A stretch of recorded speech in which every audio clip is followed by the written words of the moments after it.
બાપા સીતારામ મિત્રો અમે આવી ગયા છીએ બગદાણા. હા આવી ગયા બગદાણા ભાઈ સેવા કરવા આવી ગયા છીએ બગદાણા.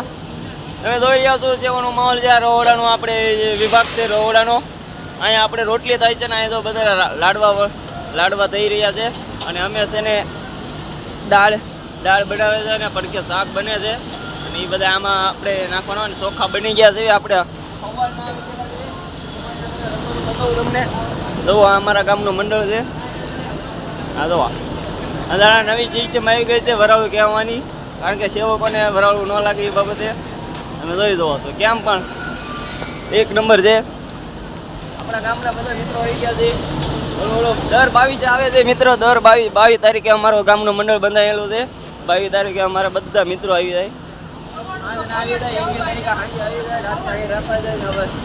આખો દી કામ કરીને આપણે રાતનું ભોજન બનાવીએ પછી અહીંથી નીકળવાનું, કારણ કે રાતે નીકળવાનું અને સાંજે ત્યાં પહોંચી જાવ અમારા ગામમાં.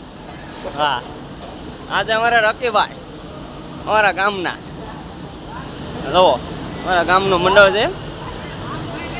હા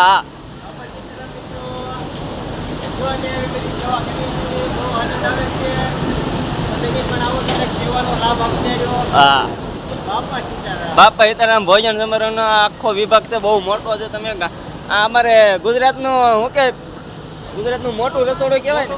ગુજરાતનું મોટું રસોડું. હા ગુજરાતમાં મોટું રસોડું છે. હે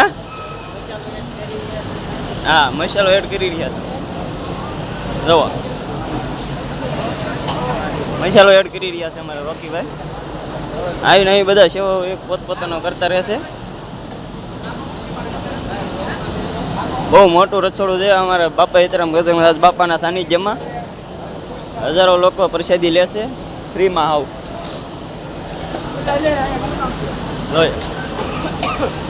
બધા સેવામાં છે. આપણે બધા મિત્રો સેવા કરવા આવે છે. અને કીધું ભાત બની ગયા એમ તો કીધું હળવું આપણે અમારી 22 તારીખની દર્શન કરવા સવારના પોરમાં લાગીને દર્શન કરીને